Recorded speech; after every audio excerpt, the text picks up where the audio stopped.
Hey guys and welcome back to best car pics. Volkswagen അങ്ങനെ നമ്മുടെ പുതിയ Taigun face ലിഫ്റ്റിന്റെ production അവരുടെ ചക്കൻ അതായത് പൂനെയിലുള്ള പ്ലാന്റിൽ സ്റ്റാർട്ട് ചെയ്തിട്ടുണ്ട്. ഈ സെയിം പ്ലാന്റിൽ തന്നെയാണ് നമ്മൾ കുശാക്കും ബാക്കി അവരുടെ കുറേ വണ്ടികളൊക്കെ ഉണ്ടാക്കുന്നത്.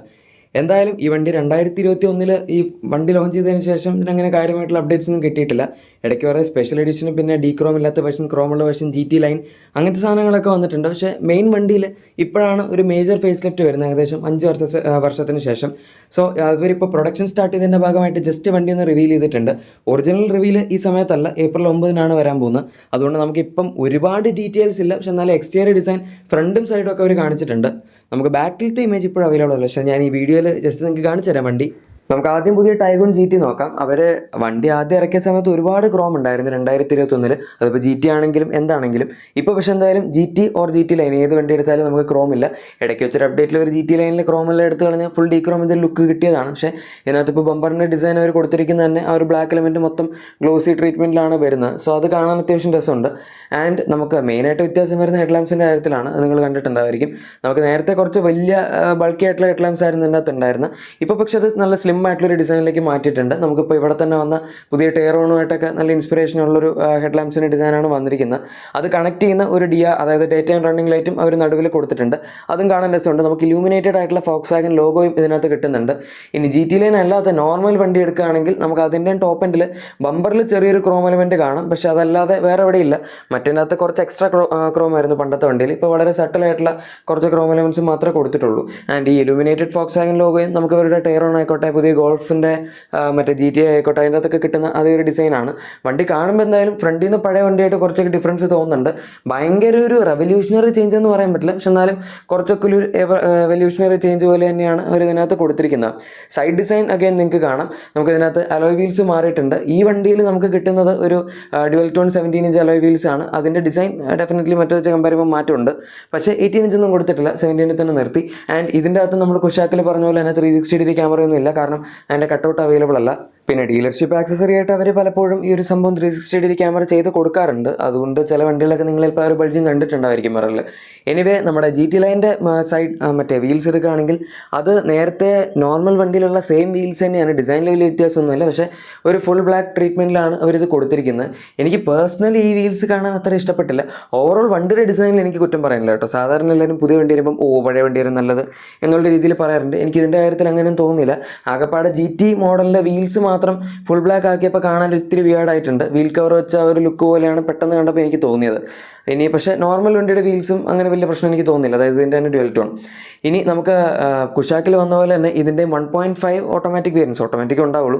അതിൻ്റെ അകത്ത് റിയർ ഡിസ്ക് ബ്രേക്സ് അവർ ആഡ് ചെയ്തിട്ടുണ്ടായിരുന്നു. സോ അത് നമുക്ക് ഇതിൻ്റെ അകത്തും പ്രതീക്ഷിക്കാം. ആൻഡ് റിയർ ഡിസൈൻ ഈ വാഹനത്തിൻ്റെ വരുന്ന ഏകദേശം ഇതുപോലെയാണ്.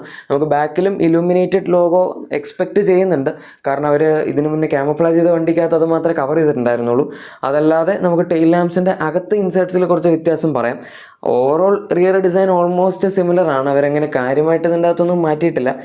നമുക്ക് കറക്റ്റ് ഇമേജ് അവൈലബിൾ അല്ലെങ്കിലും റെൻഡേർഡ് ഡിസൈൻ ഏകദേശം ഇതുപോലെ ഇരിക്കും. പക്ഷേ ബാക്കിലൊക്കെ ടൈഗോണിൻ്റെ ഒരു ബാഡ്ജിങ് നടുവിലായിട്ടൊന്നും അല്ല ഇതിൻ്റെ അകത്തും വരുന്നത്. നമുക്ക് നോക്കാം എങ്ങനെയാണെന്നുള്ളത്. അതെന്തായാലും 2 ദിവസം കൂടെ വെയിറ്റ് ചെയ്താൽ കാണാൻ പറ്റുന്ന സംഭവമാണ്. പിന്നെ ഇതിൻ്റെ അകത്ത് നമുക്ക് ഫംഗ്ഷണൽ ആയിട്ടുള്ള roof rails, shack antenna, spoiler, wiper wash, deeper തുടങ്ങിയ സംഭവങ്ങളെല്ലാം ഉണ്ട്.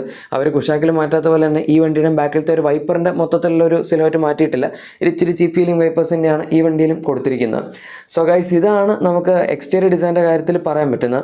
ഇനി ഇൻറ്റീരിയർ നമുക്ക് ഇതുവരെ ലീക്സ് ആയിട്ടല്ലാതെ ഒഫീഷ്യൽ ഇമേജസ് ഒന്നും കിട്ടിയിട്ടില്ല. ഇപ്പോൾ ലീക്കാണെങ്കിൽ പോലും ഏറ്റവും ലേറ്റസ്റ്റ് ആയിട്ട് ഈ അടുത്ത് വന്നിട്ടേ ഉള്ളൂ. അത്രയും കാലം അവർ മൊത്തം നന്നായിട്ട് കവർ ചെയ്തുകൊണ്ട് തന്നെയാണ് ഈ വണ്ടി ഓടിച്ചുകൊണ്ടിരുന്നത്. ഇൻറ്റീരിയറിൽ ഈ ഒരു സ്പൈ ഷോട്ട് കണ്ടു കഴിഞ്ഞാൽ അങ്ങനെ പറയാൻ മാത്രം പ്രത്യേകിച്ചൊന്നും ഇല്ല, കാരണം ഒന്നാമത്തെ കാര്യം ക്ലിയർ അല്ല. ഇനി രണ്ടാമത്തെ കാര്യം, നമുക്ക് കുശാക്കിൽ വന്ന ഫീച്ചേഴ്സൊക്കെ തന്നെ ആയിരിക്കും ഈ വണ്ടിയിലും വരുന്നത്. അതായത് ഇൻസ്ട്രുമെന്റ് ക്ലസ്റ്റർ വ്യത്യാസം ഉണ്ടാകും. പുതിയ 10.25 ഇഞ്ചസിൻ്റെ ഒരു ഗ്ലോബലി വണ്ടികൾ ഉപയോഗിക്കുന്ന ആ ഒരു ക്ലസ്റ്റർ തന്നെയായിരിക്കും നമുക്ക് ഇതിൻ്റെ അകത്തും കിട്ടാൻ പോകുന്നത്. സ്റ്റിയറിംഗ് വീൽ ഡിസൈൻ സെയിം ആയിരിക്കും. ഓട്ടോ ഈസർ കൺട്രോൾ പാനലും ടച്ച് പേസ്റ്റ് അതും സെയിം ആയിരിക്കും. സിംഗിൾ സോൺ AC തന്നെയായിരിക്കും. ബാക്കി സാധനങ്ങളെല്ലാം ഇപ്പോൾ ventilated seats, 360-degree camera, panoramic sunroof ഇതിനകത്ത് അഡീഷൻ വരും. അത് നമുക്ക് ഇപ്പോഴത്തെ വണ്ടിയിലില്ല. അതുപോലെ ADAS ഈ വണ്ടിയിൽ ഇപ്പോൾ ഇല്ല. കുശാക്ക് ഫേസ് ലിഫ്റ്റിലും ഇല്ലായിരുന്നു. ഇതിൻ്റെ അകത്ത് റഡാറും ഇല്ല. ഇപ്പോൾ പുതിയതിൻ്റെ അകത്ത് നമ്മുടെ ഫ്രണ്ടിൽ മറ്റൊരു സെൻസറും ഇല്ല, അതുമില്ല. അതുകൊണ്ട് അതും എന്തായാലും പ്രതീക്ഷിക്കേണ്ട ആവശ്യമില്ല. ഇത്രയൊക്കെയാണ് ഇതിനകത്ത് എക്സ്ട്രാ ഫീച്ചേഴ്സ് ആയിട്ട് വരുന്നത്. ബാക്കിലത്തെ സീറ്റിൽ നമുക്ക് റിയർ മസാജിങ് ഫംഗ്ഷനും മിക്കവാറും ഇതിനകത്ത് കിട്ടും, കാരണം അതും കുശാക്ക് ഫേസ് ലിഫ്റ്റിൽ എക്സ്ട്രാ വന്നൊരു സംഭവമാണ്. ഇത്രയൊക്കെ കാര്യങ്ങളേ ഉള്ളൂ. എനിക്കിതിൻ്റെ അകത്ത് ഫ്രണ്ടിൽ ഫോഗ് ലാമ്പ് അവരിപ്പം കാണിച്ചിരിക്കുന്ന വണ്ടികളിലൊന്നും കാണാൻ സാധിച്ചില്ല. സോ മിക്കവാറും അത് അവരെടുത്ത് കളഞ്ഞിട്ടുണ്ടാകും. കുഷാക്കിലുണ്ടായിരുന്നു, പക്ഷേ ഈ വണ്ടിയിൽ അതില്ല. അഗെയിൻ വളരെ ഒരു ടിപ്പിക്കൽ ട്രെൻഡാണ് ഇപ്പോൾ ഫോഗ് ലാംപ്സ് എടുത്ത് കളയുക എന്നുള്ളത്. അത് ഫോക്സ് വാഗനും പാലിച്ച് തുടങ്ങിയിട്ടുണ്ട്. എഞ്ചിൻ ഓപ്ഷൻസിൻ്റെ കാര്യത്തിൽ നമുക്ക് 1.5 TSI സെയിം ആയിരിക്കും. മാനുവൽ അവരെടുത്ത് കളയും, ഇടയ്ക്കൊരു കാലത്ത് എടുത്ത് കളഞ്ഞായിരുന്നു. ഇപ്പോൾ നമുക്ക് 1.5 മറ്റേ 150 bhp 250 Nm ഉള്ള എഞ്ചിൻ്റെ കൂടെ DSG 7 speed DSG automatic transmission മാത്രമേ കിട്ടുള്ളൂ.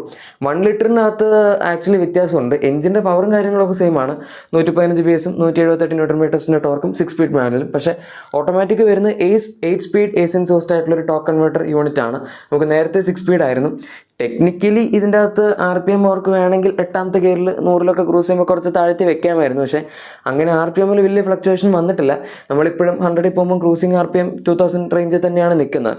പക്ഷേ എന്നാലും ഓവറോൾ എഫിഷ്യൻസിയുടെ കാര്യത്തിലും പിന്നെ വണ്ടിക്ക് കുറച്ചും കൂടെ ഒരു, അതായത് ടോർക്ക് റേഞ്ച് ഇച്ചിരി കൂടെ ബെറ്റർ ആവും ഒരുപാട് ഗിയേഴ്സ് ഉള്ളതുകൊണ്ട്. അതാണ് അവർ ഇതിൽ നിന്ന് ഉദ്ദേശിക്കുന്നത്. അല്ലാതെ നമുക്ക് ഭയങ്കര വലിയ ബെനിഫിറ്റ് ഒന്നും 8 സ്പീഡ് ആയതുകൊണ്ട് വന്നിട്ടില്ല. പിന്നെ 8 സ്പീഡിൻ്റെ കോസ്റ്റ് 6 സ്പീഡിലും കുറവാണ് എന്നാണ് ഫോക്സ് വാഗൻ അല്ല സ്കോഡ അതിന് മുന്നേ പറഞ്ഞത്. അതുകൊണ്ട് അതിൻ്റെ ഒരു അഡ്വാൻറ്റേജ് ഉണ്ടാവും. ഇത് പിന്നെ ഈ സെയിം ഗിയർ ബോക്സ് ഒരുപാട് കമ്പനികൾ ഉപയോഗിക്കുന്നുണ്ട്. അധികം വേഗാതെ മിക്ക കമ്പനികളും ഇപ്പോൾ ഏസിൻ്റെ ഗിയർ ബോക്സ്, അതായത് നമ്മുടെ മറ്റേ മാരുതി ഉപയോഗിക്കുന്നുണ്ട്, മഹീന്ദ്ര ഉപയോഗിക്കുന്നുണ്ട്, ടൊയോട്ട പിന്നെ മാരുതിയുടെ വണ്ടികൾ ഉപയോഗിക്കുന്നുണ്ട്. അങ്ങനെ സെയിം ഗിയർ ബോക്സ് ഉണ്ട്. ഇതെല്ലാം അധികം വേഗാതെ 8 സ്പീഡ് ആവേണ്ടതാണ്. എനിവേ നമ്മുടെ പുതിയ ടൈഗണിനെ പറ്റിയുള്ള നിങ്ങളുടെ അഭിപ്രായം താഴെ കമൻസിൽ പറയാം. ഏപ്രിൽ 9-ന് ഫുൾ ഒരു റിവ്യൂ ഞാൻ അല്ലാതെ തന്നെ ചെയ്തു തരാം. നമ്മുടെ എക്സിസ്റ്റിംഗ് വാഹനത്തിന് എന്തെങ്കിലും ആക്സസറീസ് അല്ലെങ്കിൽ പ്രോഡക്ട്സ് ഒക്കെ വേണമെങ്കിൽ നമ്മുടെ ഡിസ്ക്രിപ്ഷനിലെ പ്രൊഡക്ട്സ് ആയി തീർച്ചയായും ചെക്കൗട്ട് ചെയ്തേക്കാം.